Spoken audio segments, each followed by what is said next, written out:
هاد الام اللي كتبكي بحرقه هي من ناحيه اقليم ميدلت، هي الام ديال محمد راعي الغنم، الولد اللي في عمر 15 عام اللي كان كيسرح الغنم واللي لقاوه مشنوق. والقضيه ديالو صبحت قضيه راي عام بعد الاثاره ديال السوشيال ميديا بالنظر للغموض اللي كيلف الظروف والحيثيات ديال الوفاه ديالو. والله يبين الحق. الله يحسن عوان هاد الام اللي كتبكي بحرقه على فلذات الكبد ديالها، انسانه مسكينه دريويشه لقد الحال ترزات في ولدها اللي كان كيعاونها على الزمان معمر عليها الدار. ولد كان بحق راجل بمعنى الكلمه واخا مازال صغير في العمر، هز معمو المسؤوليه هزها على كتافو وكيعاونها. دابا مسكينه ها هي ترزات فيه في عز الحاجه ديالها اليه، ترزات فيه في حادث غامض وغريب.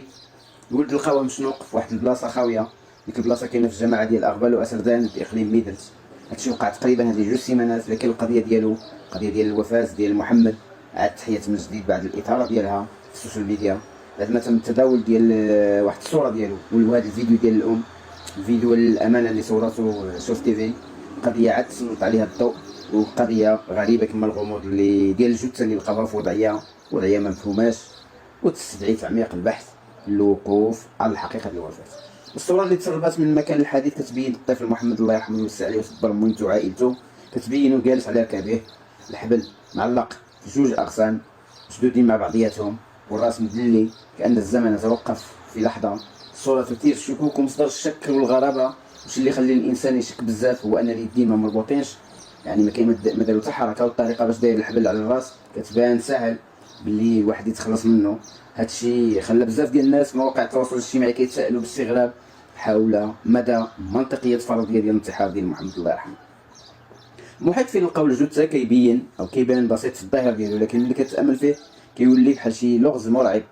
ما كاينش اثر ديال مقاومه ديال الموت من طرف الضحيه، الشيء اللي كيخليك صعيب تصدق ان هذا الولد الصغير قدر يدير هذا الفعل بنفسه بكل بروده دم وبدون مقاومه.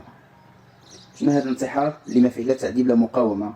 كيفاش يقدر ولد صغير يدير بحال هذا الشيء في راسو ببروده دم وهو جالس على ركبيه ويديه مطلوقين بلا ما يحاول يتحرر او يدير مقاومه بالفطره؟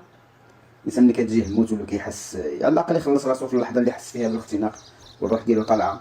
الناس اللي شافوا ديك الصوره المتداوله قالوا باللي المكان فين لقاوه مشنوق باين فيه نوع من الاخراج الغريب، بحال شي واحد رتب كل شيء باش يبان كانه انتحار، لكن الحقيقه ربما اعمق واخطر.